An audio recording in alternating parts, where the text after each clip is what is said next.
ये प्रचारक की साधना होती है, उसका साध्य भी होता है। हम जब भी कभी कदम उठाते हैं तो कुछ पाने की अपेक्षा करते हैं, लेकिन एक प्रेमी के हृदय का भाव क्या होता है?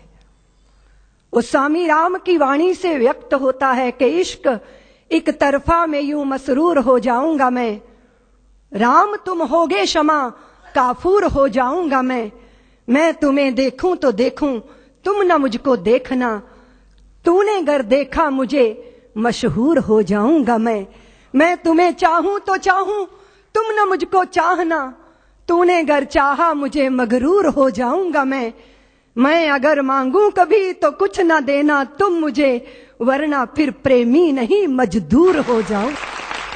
जो बोझ ढोके मुआवजा चाहता है वो समर्पित नहीं होता, वो मजदूर होता है।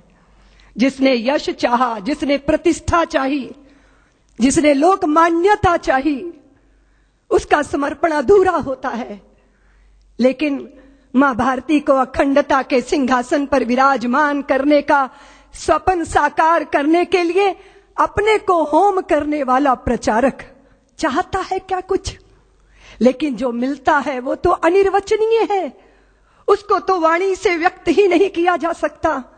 वो तो हृदयों का अनुभूत विषय है कि चारों तरफ से भगवत्ता उस पर बरसती है।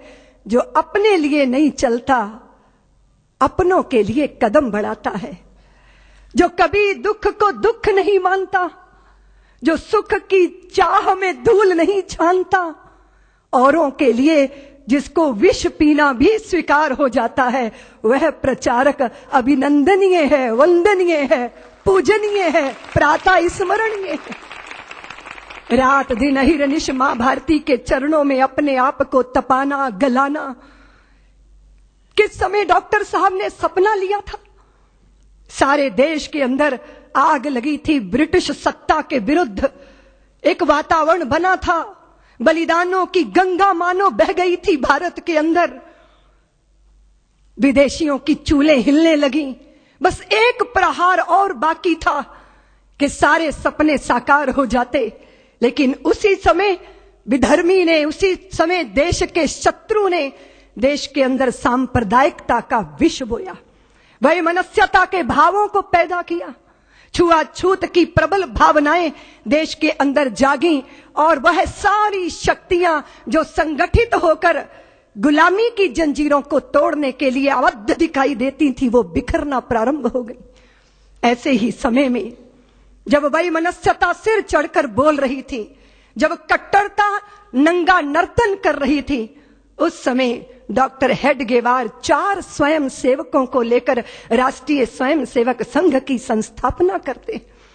जब अपने ही कुएं पे पानी लेने आते थे और अपना ही भाई दुत्कार कर भगा देता था कि तू अछूत है, मेरे कुएं का पानी पिएगा तो सब अपवित्र हो जाएगा, और वो प्यास से तड़पते हुए अपने ही भाई को देखना, लेकिन निष्ठुरता का लबादा ओढ़े रहना, वो तिल तिल करके मरने वाले प्यासे को देखकर उस पीड़ा में से, उस वेदना में से राष्ट्रीय स्वयं सेवक संघ का निर्माण हुआ, जन्म हुआ। लोग कहते हैं प्रेरणा, प्रेरणा नहीं अपितु वेदना में से संघ का जन्म हुआ। मां भारती को वैभव के पद पर ले जाना है, अखंडता के सिंहासन पर विराजमान करना है, तो एक ही मार्ग है। और वो कौन सा मार्ग? क्या हिंदू जाति जिसने नक्षत्रों को संज्ञा दी, वो हिंदू जाति जिसने सागर की छाती पर पत्थरों को तैराया, इतना गौरव रखने वाली हिंदू जाति, उसका स्वाभिमान धुआं बनकर उड़ेगा? ये वेदना में से राष्ट्रीय स्वयं सेवक संघ का जन्म हुआ। प्रचारकों ने अनवरत अपने जीवन को आहूत किया।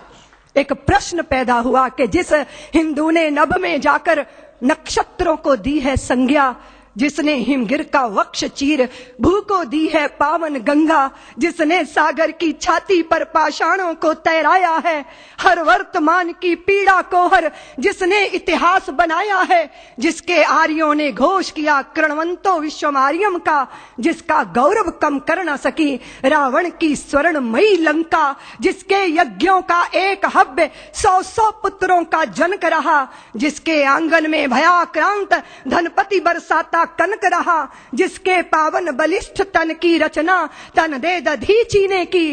राघव ने बन बन भटक भटक जिस तन में प्राण प्रतिष्ठा की। जौहर कुंडों में कूद कूद सतियों ने जिसे दिया सत्व, गुरुओं गुरुपुत्रों ने जिसमें चिरबलिदानी भर दिया तत्व। और शाश्वत हिंदू जीवन क्या स्मरणीय मात्र रह जाएगा? इसकी पावन गंगा का जल क्या नालों में बह जाएगा?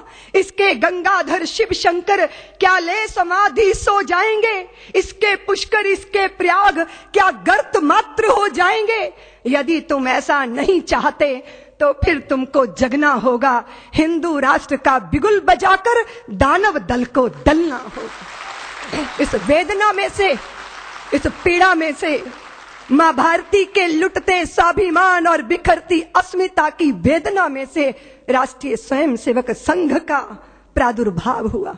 फिर एक एक दीपक जले, तिल तिल करके अपने आप को मां भारती के चरणों में आहूत करते रहे।